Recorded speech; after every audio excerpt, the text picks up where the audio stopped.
because so many people, especially in Silicon Valley, are kind of recreationally and frequently doing psychedelics, that they Microdosing. leave. Yes. Yeah, and even full journeys even, and they leave these experiences with an inflated ego, Uh-huh. and it's actually bigger than prior um to these trips. Hmm. And I was curious if any of your students have that same kind of hiccup, because it's kind of a paradox. So you go into this journey, or this path of enlightenment to get rid of the ego, and then you end up with a bigger one. So is that something that you think is strictly for psychedelics, or maybe because it's not in the right settings, or do you think that that can happen with the training as well? A beautiful question. Um,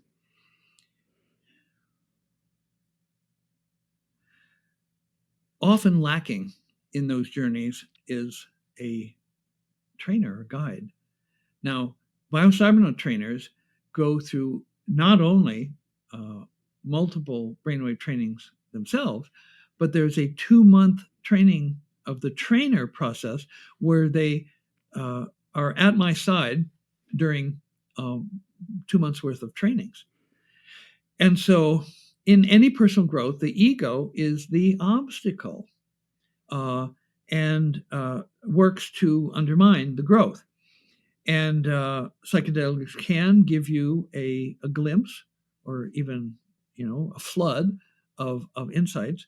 But if it's not embedded in a proper training protocol, it can actually, as you said, make it worse, a spiritual ego. And, there has been some comment about the leaders of the tech companies and the social media companies in California engaging in, shall we say, anti-democratic censorship and things like that. Mhm. And so this is not something that you do when you are even in going in the direction of enlightened being. You don't shut off points of view that you don't like or disagree with.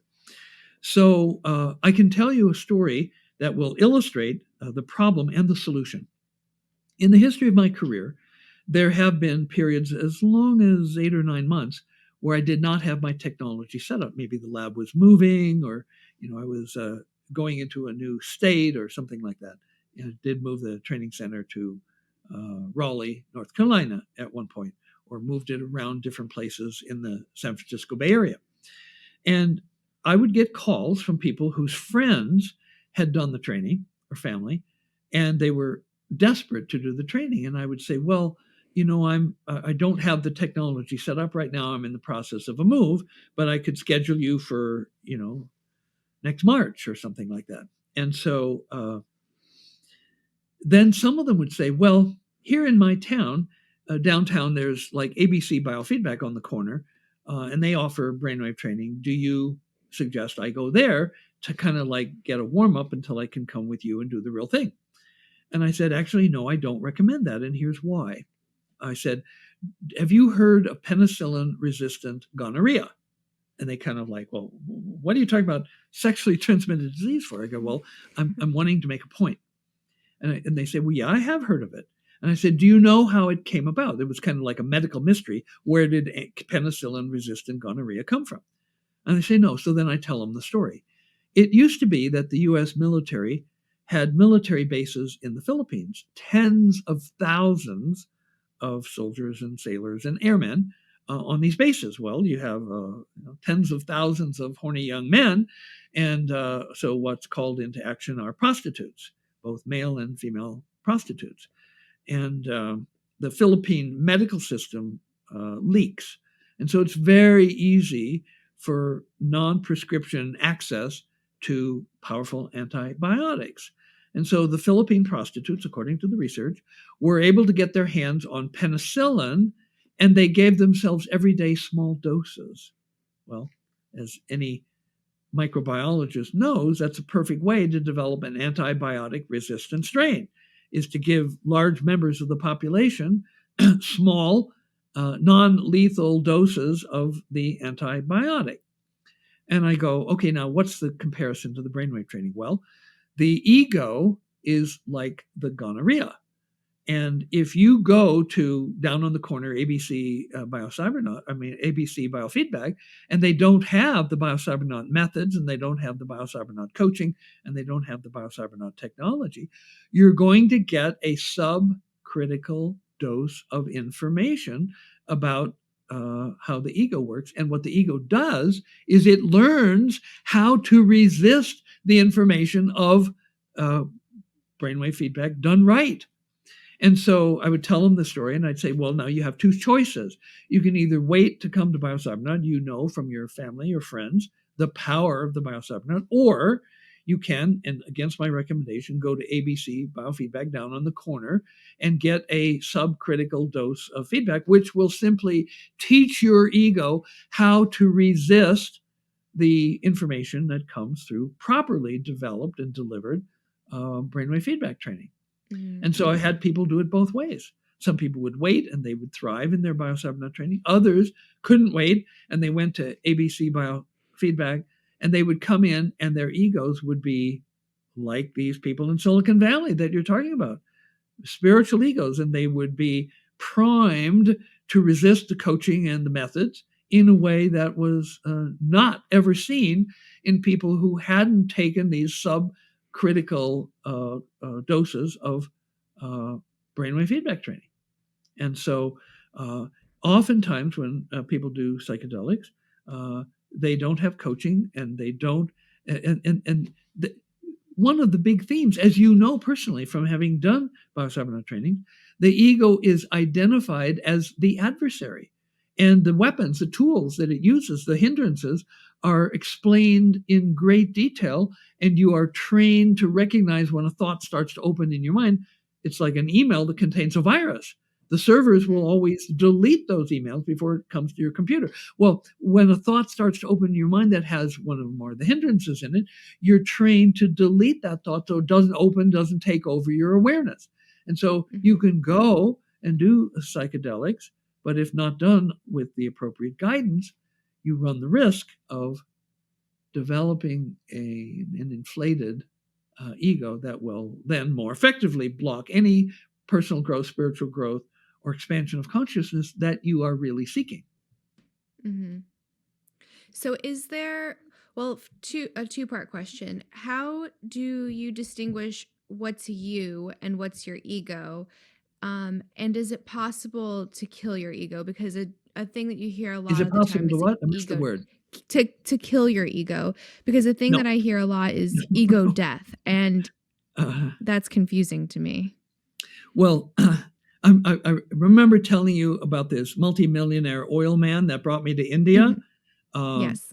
He was away with the film crew at a rat temple in northern India filming when I got there. So the first 5 days I was alone in Bombay in the Oberoi Hotel, then owned by the King of Nepal, setting up the equipment and so on.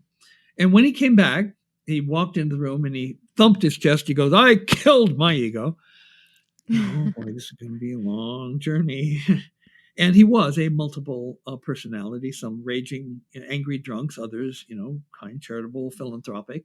And sometimes I had to wait like 3 days for somebody to show up that I could talk to.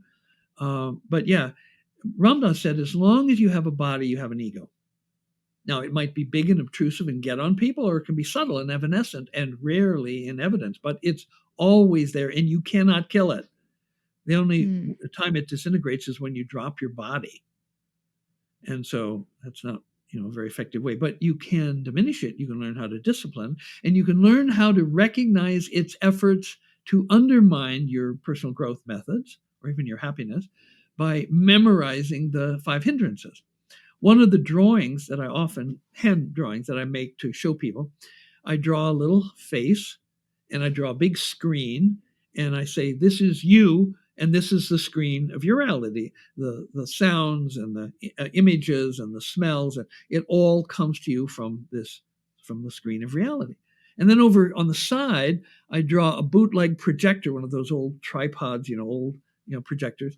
And I say, this is ego, which makes up movies and projects them onto the screen of your reality. And if you haven't been trained to recognize a perception based on the hindrances, you will take in the false images that the ego projects into your reality, and you'll accept them as real, and then go down the path to destruction, or inhibition of your skills, your talents, your abilities. And so recognizing, well, let me give you a story. At one point, I had built, I was asked by a wealthy family to put a training center on their estate in St. Charles, Illinois. And I was there from May through November, trained all the family members. It was a family-owned company, and many wonderful stories of how people benefited from that. But one of the trainings there was 3 guys, and two of them were cousins. Another was a creative director of a creative company. And they all evoked their higher self to help them in their forgiveness work. This was before we had the 14-step method. And so when they were dealing with a problem in forgiveness, they would call on their higher self. For 2 of them, it was a tall, robed, bearded, very stately, almost saintly looking character. And for the 3rd person, it was a radiant child. And he'd be having problems with forgiveness. He'd call on the radiant child. It would come in smiling and radiating good energy, and it would give him advice that was kind, loving, and always effective in doing the forgiveness. Okay, so that went on for several days. He's doing great. And then he's had a problem forgiving. He calls on the radiant child. It comes in. Looks exactly like it always did. And he gives him advice that's vicious, mean-spirited, and cruel. And so immediately he grabs it by the neck, puts one hand on the head, and pops the head off, and inside is Tasmania, the cartoon character, the Tasmanian devil that runs around like that, bringing bad vibes everywhere he goes. And so why did he do that? Well, he recognized that where the radiant child was giving him advice that was kind, gentle, loving, and effective, now it was giving him advice that was vicious, mean-spirited, and cruel. And he recognized that the ego had gotten up in drag to impersonate the one that he was taking advice from. And so ego will do that. It has the ability to corrupt your perceptions. And so you need to be on guard. This is why you need in your toolkit, in your quiver, you need the arrows where you know what the hindrances are: doubt, drowsiness, distractibility and worry, which includes all form of fear, aversion, any form of ill will, boredom, and then the one I added, which is forgetfulness. And so when a thought starts to open in your mind, you run the scan on it. Does this contain a hindrance, or 2 or 3? If so, you delete that thought, saying, thank you, I don't need to think that way anymore. And so one of the signers of the American Declaration of Independence wrote famously, eternal vigilance is the price of liberty. So you need to constantly monitor, because ego has only one objective: control you. And it is not going to take a day off where you can not worry about it. And so you constantly need to monitor your perceptions. It becomes automatic after a while. But then, if once every 2 weeks a bad thought comes up, you go, oh, I see you, ego. And you name the hindrance and you dismiss the ego. But you need to be eternally vigilant in order to have the liberty of higher consciousness.